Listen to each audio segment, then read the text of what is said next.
I've ever seen in my life, live at least. Death Sentence versus Illuminate State. I had the absolute pleasure of witnessing this historical moment live. I live not too far from where they do street beefs, and yeah, dude, I took like 3 dabs, bro. I was tripping balls watching fucking Death Sentence fight, dude. It was an absolutely legendary experience. You can see me in Demetrius Johnson's last video at like the fucking 37-minute mark. I like tapped him up. I was standing there fucking tweaking low-key. But it was excellent, bro. Do a little recap.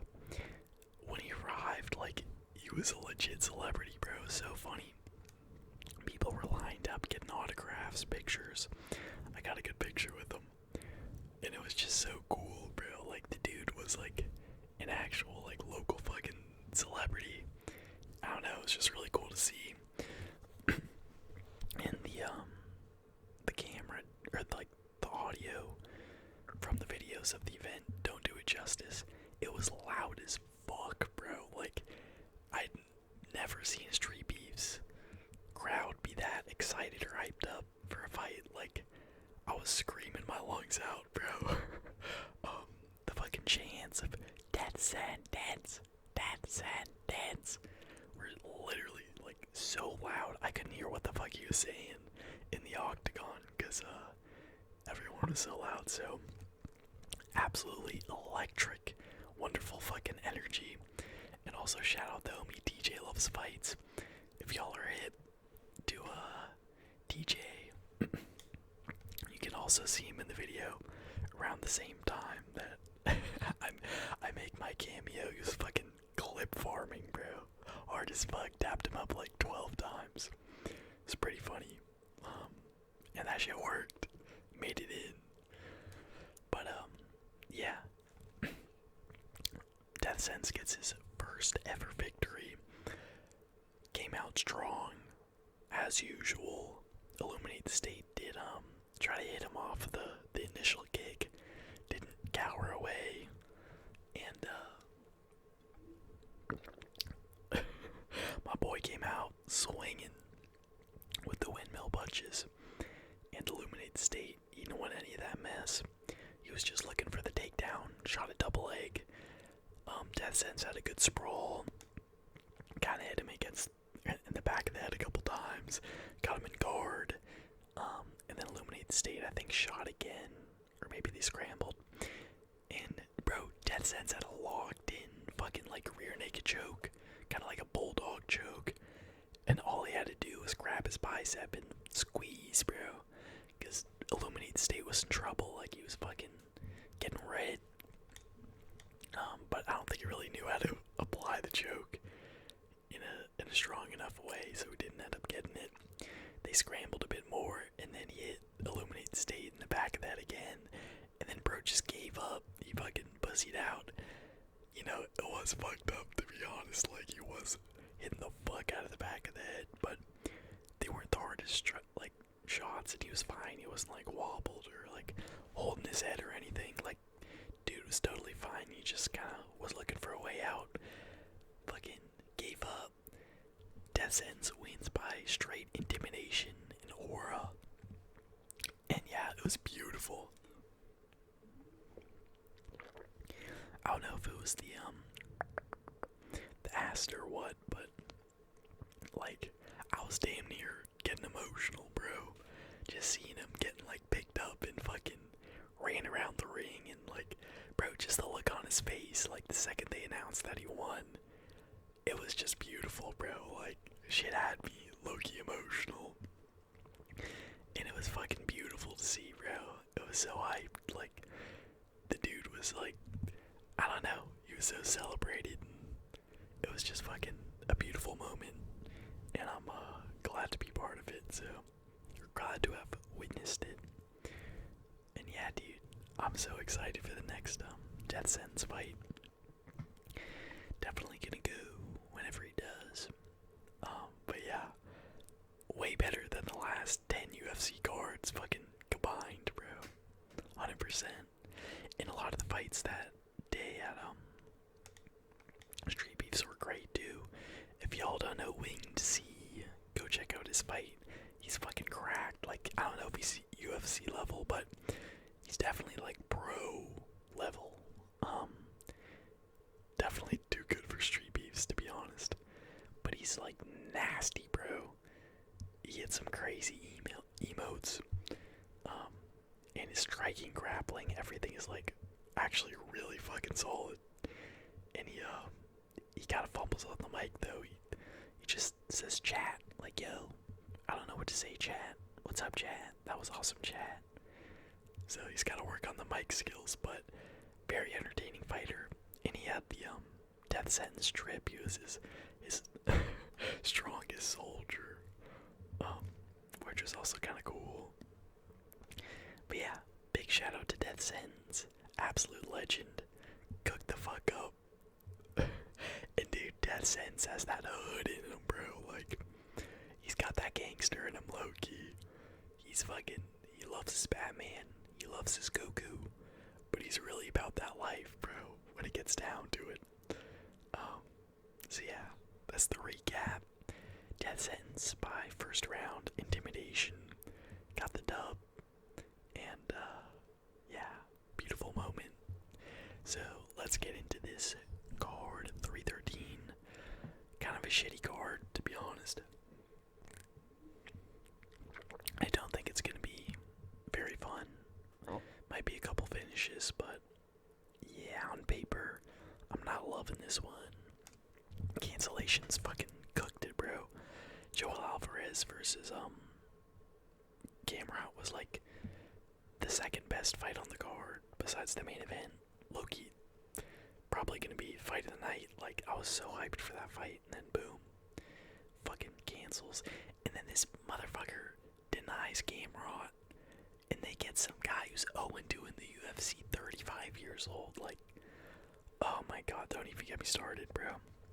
But let's go ahead and get started at the early prelims. First fight of the night, Brad Cadona versus Bekzat Almazakhan. I'm going Bekzat. Brad Cadona is actually pretty good, very well rounded, kind of like a strong build, that fire hydrant, short and stocky, which is rare for Canadian genetics, low-key. I don't know what the fuck I'm saying. There are plenty of jacked Canadians. But yeah, good fight IQ, well-rounded. Bezgat, only saw him against Umar, and he looked great, honestly. Kind of reminded me of the guy that just fought Charles Johnson, who just like spams hooks. Very explosive, pretty good grappling. Honestly, he did get like fucked up by Umar, but he didn't get finished. I thought he looked, held his own in the grappling. Has a lot of power, but it's kind of like a hitter-quitter kind of guy. And I feel like Brad Cadona has good enough fight IQ to kind of stay out of the way of those hooks. But I do think Bezgat has the grappling advantage, so I'm gonna go Bezgat by decision. Mixing up the grappling, landing, the harder, like, more impactful fights, or strikes, excuse me. Next up, Daniel Santos versus Lee Young. This is a bit of a weird circumstance.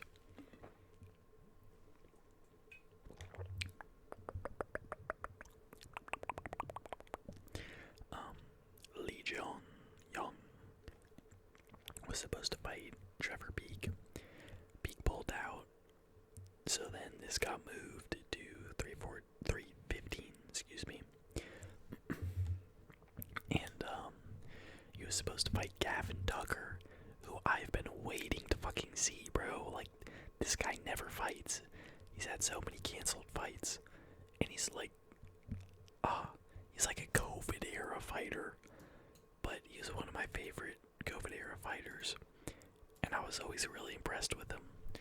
I was so sad when EK slept him, because he looked really good, like really technical. I was very impressed with him, and I was so excited to see him come back, and then he fucking pulls out too. So now we got Daniel Santos stepping in. Santos is like a mini Oliveira, but not as good, and he's a bantamweight, and he's not like a big, tall Sean O'Malley kind of bantamweight. He's more of a, I don't know, like fucking John Castaneda bantamweight. So I think he's gonna be massively undersized here, but I do think he is the more skilled fighter. He looked pretty good from what I saw. Good ground game, solid striking, pretty fast. But he's coming in on hella short notice, and Lee Jung was at least in camp for Trevor Peak. And he's gonna be way fucking bigger. He is a big featherweight. And so I think Santos is the more skilled fighter, honestly.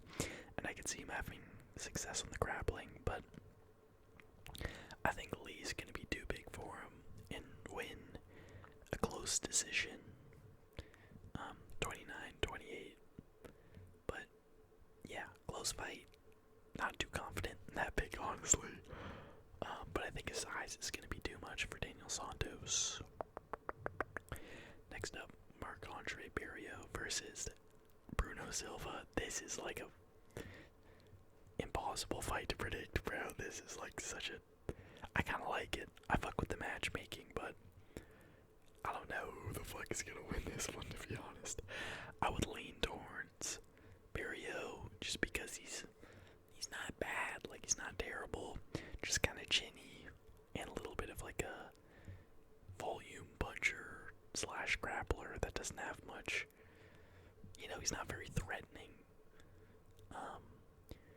And Bruno Silva in the last, like, I thought he looked great against Pereira, you know, compared to everyone else. And I was usually excited to see him fight, but lately, bro, his last couple fights, he literally looks like he doesn't want to be there. Like he's just like fucking, gotta stop saying like, he's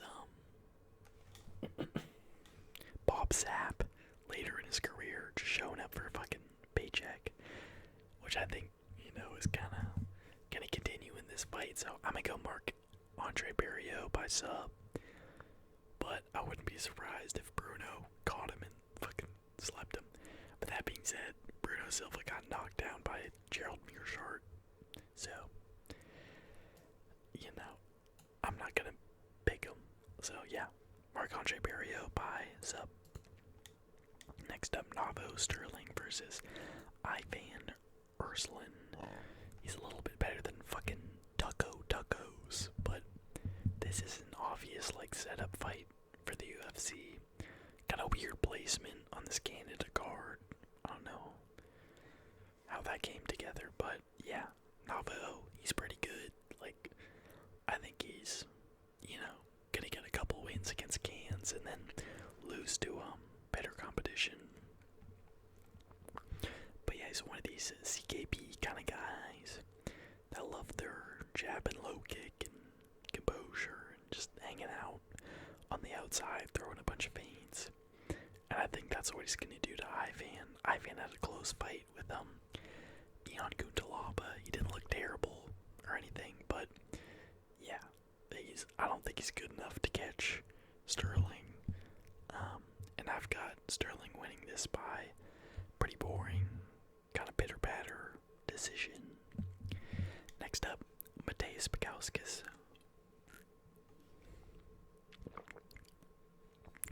versus Ion Kuntalaba. I love Ion. Crazy that he's only fucking 31. Bukauskas is like so hit or miss. You know, lately I think he's been looking better than ever, especially his last fight, but his chin is always like wide in the air. He's so upright. Not even like really in his posture, but just in his chin. He doesn't like tuck his chin at all, especially when he's throwing that should be mentioned is he's pretty big for light heavyweight. Like, he's not a small light heavyweight. Not like a huge one either, but Ion Cutelaba is a middleweight.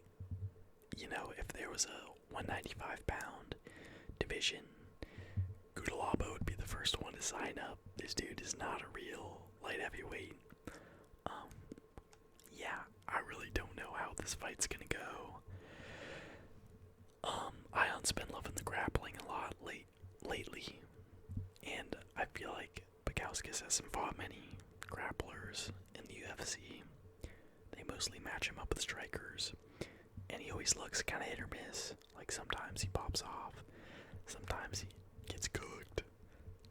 But he is kind of fast, decent enough power, like pretty technical, and I do think he'll outstrike Ion on the feet. But on the ground, I really don't know.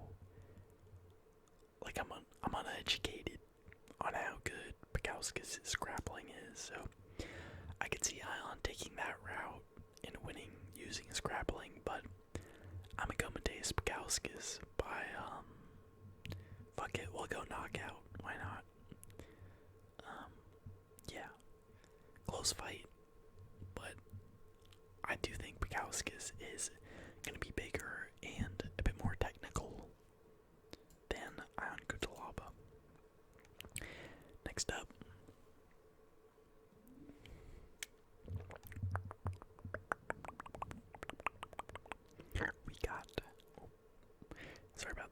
we got Jessica Andrade versus Jasmine Jusidovicius. Yeah, I got Jasmine by grapple fuck all day. She's actually pretty good. Like, she's a solid fucking women's fighter. Cooked up Miranda Maverick, which I thought was pretty impressive. I think she lost to Tracy Cortez, which isn't the best look, but she is pretty technical, you know, and she has great grappling. That's kind of Andrade's one hole, no homo. But Jasmine strikes me as a very smart fighter. Like, she's gonna take the path of least resistance, and that's gonna be the grappling. And at this stage in her career, how old is she? Only 33. Crazy. Yeah, Jasmine's like 3 years older. It's pretty nuts. But yeah, Andrade, her ground game's always been kind of trash. I remember, like, there was so much hype when she was fighting Valentina. She was talking about her grappling and how she's spending all this time, like, doing jiu-jitsu. She got her black belt, and then she just got cooked on the ground, put in a crucifix, and fucking TKO'd. Like, it was rough. So yeah, I see Jasmine either getting a sub or just kind of smudging her on the ground to a boring decision win, but I've chose decision so many times. We'll go Jasmine by sub. Why not? Next up, final prelim on the card.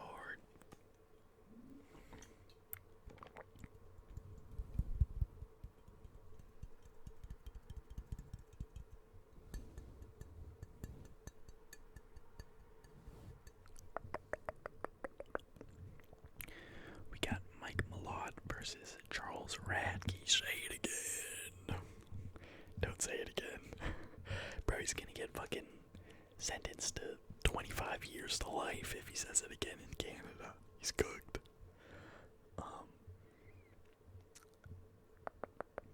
Yeah, I honestly don't really know who to go with in this fight.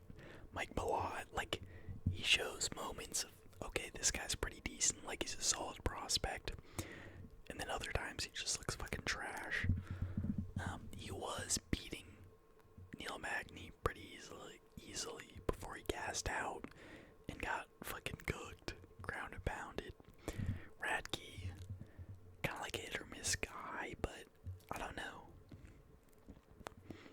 From all the fights I've seen from him, he never really looked like that bad, you know? He never struck me as a guy that's like, alright, you know, this dude's just, it's a moment in time before he gets cut from the UFC. Like, He has good hands, pretty powerful. And his only loss in the UFC is to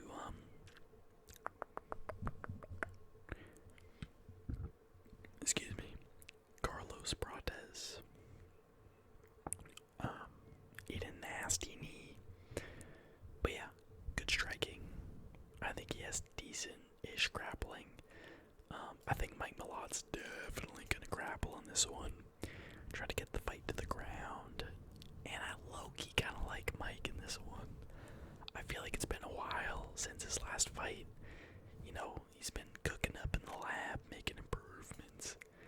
I would hope. 'Cause he ain't no spring chicken, he's 33, so.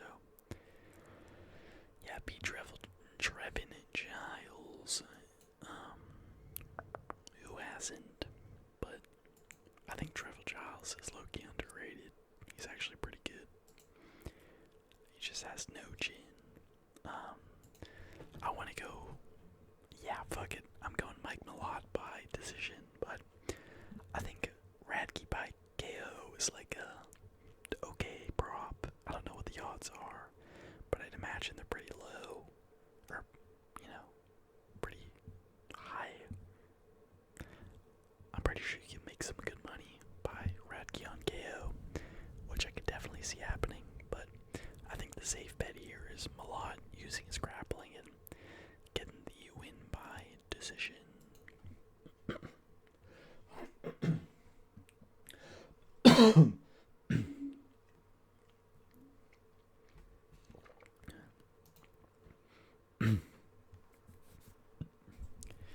Moving on to the main card, we got everyone's favorite fight, Benoit Saint-Denis versus Kyle Propolek. This guy lost to Austin Hubbard. And I love Austin Hubbard. I'm an Austin Hubbard stan. Maybe not stan, but I like him. But come on, bro. You can't be losing to Austin Hubbard and then fight BSD. The only thing I've heard, I'm gonna be honest, I haven't done any research about this guy. I've looked at his record, and he has like a decent little winning streak in the regional scene. So at least he's not like off like a Tony Ferguson fucking losing streak. But yeah, 0-2 in the UFC against Austin Hubbard and some other guy that I didn't recognize. Apparently he has decent power, so who knows, maybe he'll fucking find the chin of BSD, because he never moves his head ever and just has his hands down all the time. But like, come on, bro, he's minus 1,000 for a reason. I'm going BSD, shooting, getting the takedown, getting the sub, round 1. So sad, bro. What a travesty. We could have Joel fucking Alvarez, bro. Like, I was so hyped when that fight was announced. And then now we get this guy, bro, on like a week's notice. Really? No one else? Not a single person in lightweight stepped up besides Gamrot that PSD would accept. It's kind of fucked, but who knows? Hopefully there's a huge upset and he knocks out BSD. That'd be pretty cool. But next up we got Alexa Grasso versus Natalia Silva. Natalia Silva's fucking cracked, bro. And I love Grasso. She's one of my favorite female fighters. But I'm worried for her, to be honest. Like, low-key, I'm kind of worried. Silva, low-key, doesn't have the most entertaining style in the world, but she is fucking sharp. She kind of circles around the outside, throws these, like, taekwondo kicks, jabs, and she'll just win the whole fight on the back foot. But it, like, her footwork's great. It really looks hard to kind of track her down and reach her. Even though she doesn't have long reach, like, she's so good at managing the distance. I worry that Grosso's not going to be able to get to her and, keep her in a corner, like pressure her, use the boxing. I feel like Silva's kind of going to dance around or land her good kicks, maybe shoot a takedown every now and then. And yeah, bro, I love Grosso. I think she's very good, but I'm worried about her in this matchup, bro. This is a tough one. I think Silva's a favorite for a reason. I think people are definitely underestimating Grosso. Silva has some decent wins, but I'd say Grosso has the better resume so far. And she's good, bro. She's one of the better strikers as far as the women go. But yeah, I'm going to have to go Silva. Mixing up the grappling, staying on the outside, not getting touched, landing a couple strikes, and winning kind of boring decision. Oh my god, dude. This next fight, if Aldo loses, y'all might not see any more videos from me, bro. It might be over. I'm gonna be Googling the fucking nearest bridge. This is the most retarded matchmaking I have seen in my life. I know they're like close in the rankings to each other, but you had fucking Jose Aldo coming back, still fighting. This dude was fighting fucking WEC. Like a lighter weight class guy. Legend. Had an entire run. Crazy win streak at fucking featherweight. Moves down to bantamweight. Fights Peter Yan. Rob Font. Cheeto Vera. Stays hella active. Has insanely fun fights. And then these fuckers, bro. These goddamn idiots at the fucking UFC. Fucking, what's his name? Sean Shelby. McMaynard. Whoever the fuck is in charge of matchmaking needs to be fired, bro. Whoever did this to poor fucking Jose needs to be fired. First off, they put him against Jonathan Martinez. I forget if he was still in the UFC at the time, but there was a point in time where TJ Dillashaw and Jose Aldo were both in the same division, in the same kind of ranking in that division. And then they decide to give DJ a title shot after robbing Corey Sandhagen. He just straight up lost to Corey Sandhagen, gets a title shot, dislocates his shoulder, and fucking retires.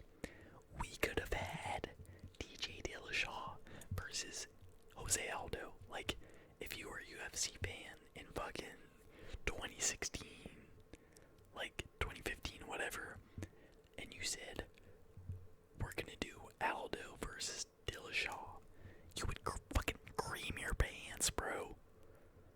Like, are you kidding me? That's a fucking super fight. And that could have happened. Yeah, it would have been a little bit more of an unk fight than in their primes, but they're still pretty fucking good, both of them. Oh my god, it pisses me off, dude. And there's so many fun fights for Aldo. You could have done Sandhagen, O'Malley, fucking anyone in the top 5. But they give this guy Marab, who he low-key could have beat if he landed like 2 more significant strikes, defended all his takedowns, but fucking Aldo hasn't adapted to the new meta of holding your opponent against the cage, not letting them move, not taking them down, not doing any damage, but you're fucking digging your shoulder in them, stomping their feet, kneeing their legs, and that's enough to win, apparently, in this fucking sport. And then they say, we've got all these great matchups. Corey Sandhagen could have done Song Yadong. That would have been a fight. Henry Cejudo. Hello. Like, all these fun fights. We should put him against Jonathan Martinez. He really deserves a fight with fucking Jose Aldo when he's on his way out and he's getting older and he's only got a couple more fucking fights left. Like, this dude's a legend, bro, and he's still really fucking good. And we're treating him like this. Like, come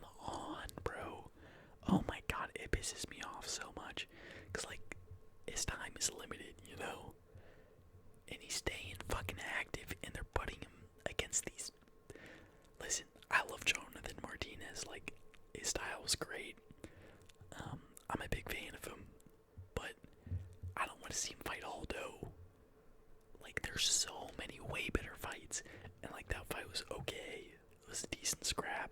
Aldo looked good. I made some money on him, low key. And then they put him against fucking Mario Batista. Like, okay, you fumbled once. I'll give you that. You fumbled once. You fucked it up. Alright, lesson learned. Let's put him against someone good. Had a good fight against, Martinez.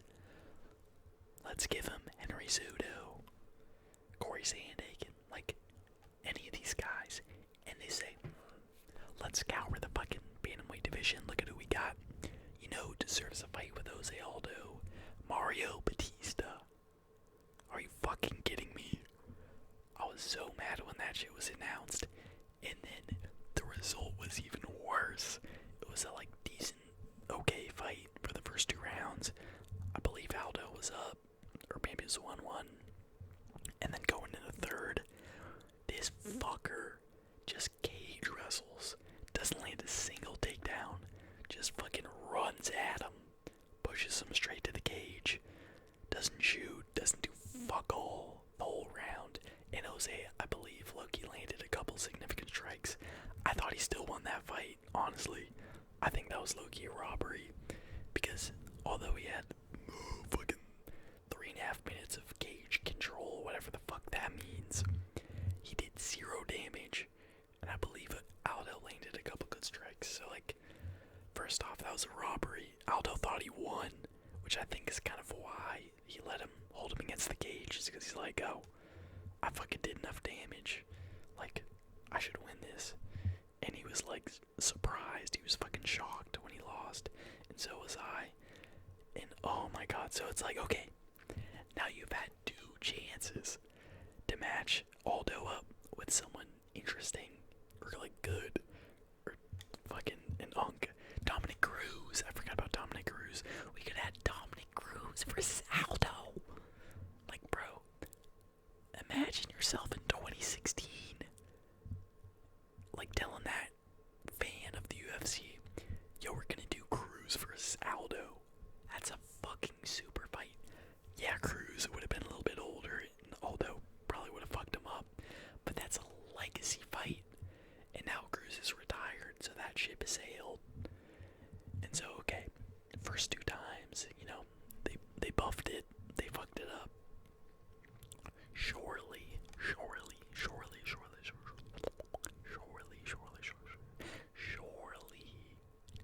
they're not gonna do it a 3rd time. 3rd time's the charm, right? No, we get fucking Amin Zahabi. Amin Zahabi, one of the most boring motherfuckers at bantamweight. Yeah, he's looking good. He beat Basharat, he beat Pedro Munoz. He looked fine. Who has he finished?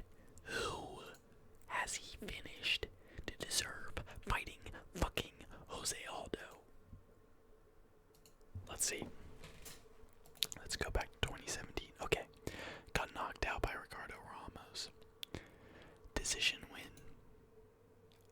Damn, he lost to Vince Morales. That's crazy. Okay, knocked out Draco Rodriguez. Wonderful. Beat Ricky Tercios. That was such a... Oh, I was low-key pissed at Ricky for that fight. Okay, I guess he knocked out Guileng Aori 25-12. So, like, this guy's beat Pedro Munoz. That's, like, his best win. And he's fighting fucking Jose Aldo in one of his last fights in the UFC. 3 times. They had 3 times to match him up with someone interesting. And this is what we get. This is what we get. The disrespect is insane, bro. Like, oh my god, bro. And Aldo's gonna retire after 1 or 2 more fights. Maybe after this fight. Who knows? And we're never gonna see him again. And it's gonna be so sad, bro. The UFC fumbled the bag so fucking hard on this. I don't know why they insist on, like, matching unks with fucking up-and-comers. No one wants to see that shit, bro. No one gives a fuck about Amin Zahabi versus Aldo. We want to see him against fucking exciting fighters, bro. People who've been around, like legacy fights. And we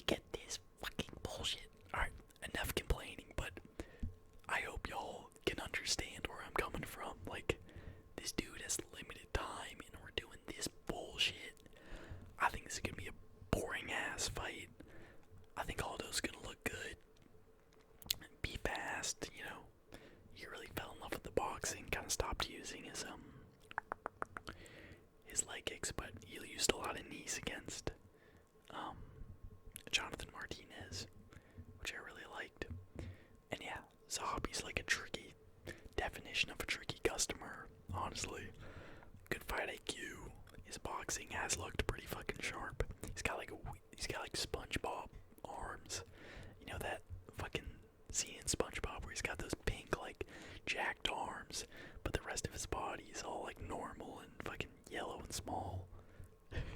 Kind of reminds me of SpongeBob, or that fucking episode. But yeah, good boxing, good fight IQ, usually kind of inactive, and he's really good defensively, like he's super defensively sound, decent grappling.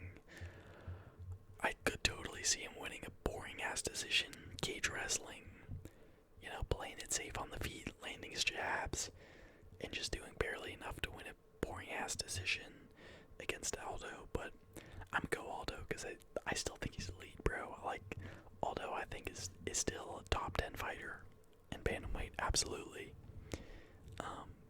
And bro, win or lose, you know they're fucking matching him up with next. I'd bet money on it, unless he retires. Chris Gutierrez, bro, we're gonna get that banger. Oh, you know, people forget, man. People forget Chris Gutierrez. Fucking Joe Rogan, bro, glazing Chris Gutierrez, trying to look like a fucking hardcore fan. Chris Gutierrez, man, people forget, man. And it's gonna be him versus Aldo, and it's gonna be so sad. But yeah, I'm going Aldo by decision. I still think he's elite. I don't really know how he's gonna win this fight because Zombie is so fucking good defensively. I just hope Aldo finds a way to catch that chin and put this dude out. He seems like a nice guy, and I'm not mad at him. I'm mad at the fucking retarded matchmakers that put this shit together. Oh, pisses me off, man. Pisses me off, but enough yapping about that. We got Valentina Shevchenko versus Manon Fiorot. I'm going Valentina. I don't know why the fuck she's an underdog. Makes no sense to me. Manon is not tested. She beat Erin Blanchfield. Rose, it was a pretty good win. I'll give her that. But Rose looked kind of ass that fight.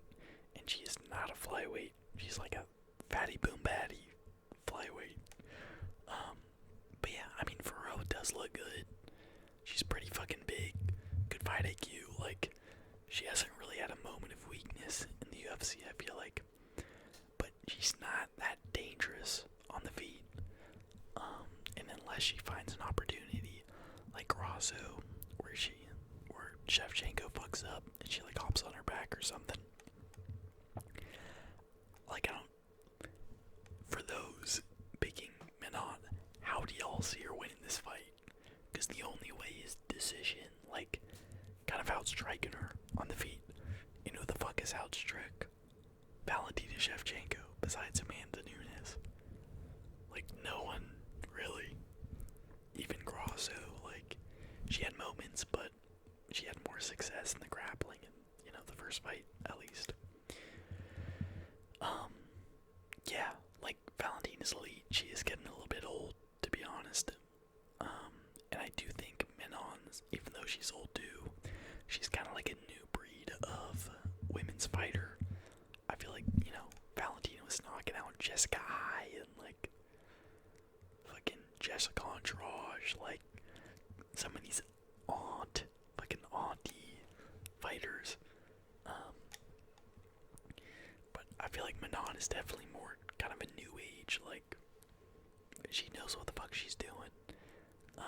And yeah, I don't know, I guess I could see a boring decision from Manon, but Valentine is so good everywhere. She's been grappling.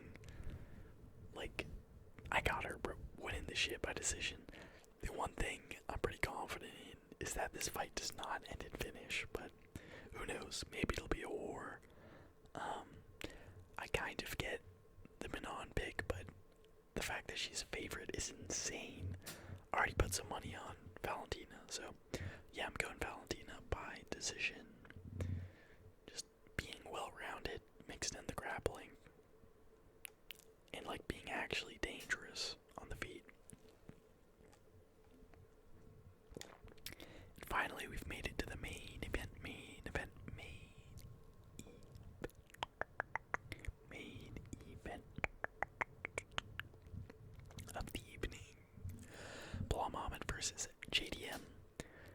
this is a pretty good fight. I'm very excited for it, which is rare for Belal Muhammad fights. I thought he looked great against Leon. So many people were doubting him, and looking back, that was kind of like a perfect matchup for him, low-key. He did get reversed in moments, and elbowed up, but I thought he looked pretty dominant. He low-key did have Canelo hands, bro. He was piecing up Leon on the feet, honestly, and just pressuring him the whole fight, just always in his face. But that being said, I feel like JDM's not the kind of guy that you can do that to. I feel like Belal's only way of winning this fight is by Marab decision, just spamming takedowns, maybe getting them, but then JDM gets back to his feet immediately, but it looks good, and then, they make it to the cage, does a little bit of knees to the thighs, clinch work, and then they separate, and then Belal shoots again. Like, I feel like that's the only way he really wins, is gassing out JDM, because on the feet, I do think his boxing is low-key underrated. Maybe not Canelo-esque, but his hands are pretty fucking sharp. I don't see him getting caught by JDM super easily. Could always happen. You never know, but I think his boxing is pretty sharp, pretty technical. But yeah, on the ground, I think JDM's gonna be able to get up. Belal's never really a threat on the ground. He never has good ground and pound or submissions. He's just good at getting the takedown. But JDM is so good at scrambling.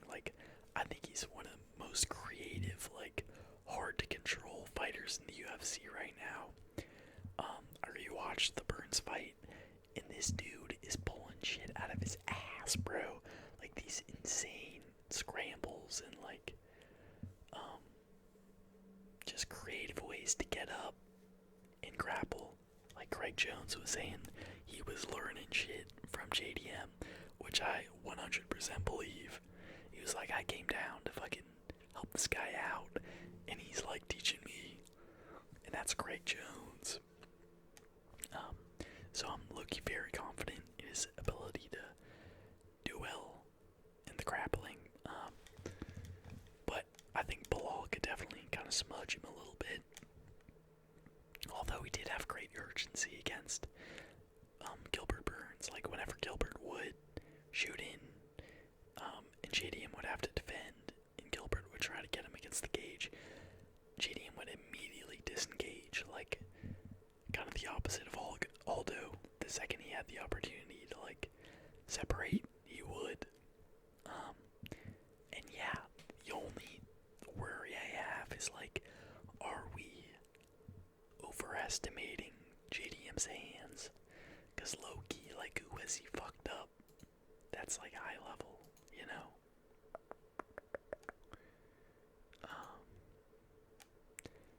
Kevin Holland, Randy Brown. Randy Brown's pretty good. Gilbert Burns, but he's low-key losing that fight. I feel like he hasn't really looked that great on the feet. I mean, he has looked great on the feet, but he hasn't. His striking isn't oh shit, against anyone that's top 5 or top 7. Even against Burns, he was looking good, landing shots, but he didn't dominate him on the feet. And that's low-key my worry, is that we're overrating his boxing or his striking in general. I do think he has nasty boxing, beautiful body work, just rips the body when guys don't expect it, hides his hooks very well, and he does have a good chin. I don't really see either guy getting finished in this fight. But yeah, it's tough because on paper, no Anthony Smith, JDM should beat Belal on the feet. He should fuck him up. He should be landing those hooks. And cooking him up on the feet. But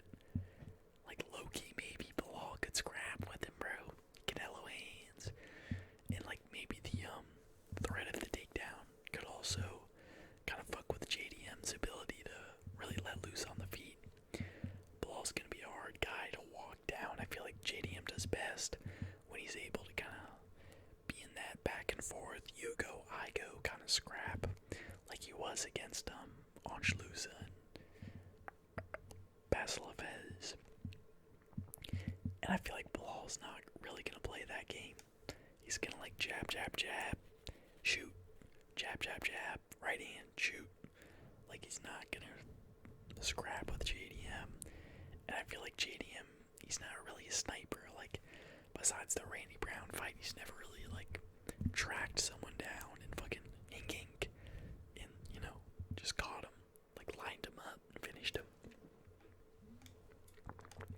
Usually has most of his success against the cage, ripping those body shots, and I think it's gonna be hard to get Belal to the fucking cage because his pressure is so strong. So I really don't know who's gonna win this one. That's kind of why I'm excited for it. I think JDM has no problem in the grappling, but you know, the optics of just getting shot on over and over might spell trouble. I'm low-key rooting for Belal just so that we get Ilya versus Islam, because that's a super fight, bro. Like, come on. In like 6 weeks, dude. Or 4. That shit's in June, right? I don't know how many weeks, but getting that shit in like a month would be amazing. So I'm low-key rooting for Belal, and I like Belal. I used to hate him when he fucked up Wonder Boy, and he like smudged. Who did he smudge?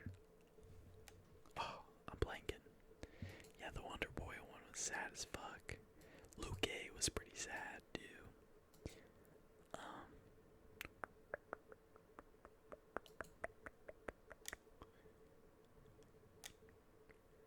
Oh yeah, Damian Mai. That was kind of like a sad fight. Okay, I guess it just was Wonder Boy and Gilbert Burns. So yeah, I used to hate him because he kept smudging my favorite fighters. But now, like, I was really impressed with the Leon fight. I really liked how he looked. I'm even using him in UFC 5 sometimes. And he's low-key funny on the mic. Belal's actually like a pretty funny dude, to be honest. He's gotta get his eyes fixed though. I don't know what the fuck is going on there. But yeah, it's so hard. It's actually so hard, bro. So like my brain says Belal. My brain says Belal times the takedowns well because his timing is so good. Pushes the base, kind of fails takedowns. Maybe gets a 1 or 2, but JDM gets back up and just doesn't let JDM play his game. Controls the fight and wins a decision. That's what I see as the most likely, like, you know, logical outcome. But something in my heart says that JDM's gonna pull it off.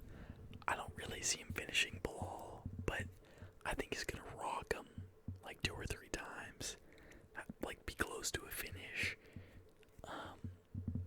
And then Belal shoots, and they make it to like a close decision, and JDM wins by split decision. So that's gonna be my pick, JDM split decision, because that's what my heart tells me. But you know, my brain is telling me Belal, but we're going JDM split decision. So yeah, it's still an okay card. You know, there are some okay fights. I've seen worse, but that Joel Alvarez fight getting canceled really fucked this card up, to be honest.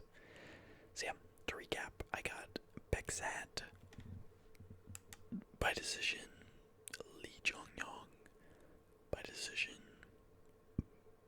Marc-Andre Barrio by sub, Navo Sterling by decision, Bekauskas by KO, Jasmine by sub, I guess, Mike Milot by decision, or shit, did I say Radke? I don't fucking know, but Mike Milot's probably gonna win, to be honest. BST by sub, Silva by decision, Jose Aldo by decision, Valentina Shevchenko by decision, and Belal Muhammad, or no, JDM by split decision. Yeah, I feel like this main card, no one's getting finished besides Kyle Prokniak or whatever. To be honest, I don't see anyone else getting finished on this shit, but who knows?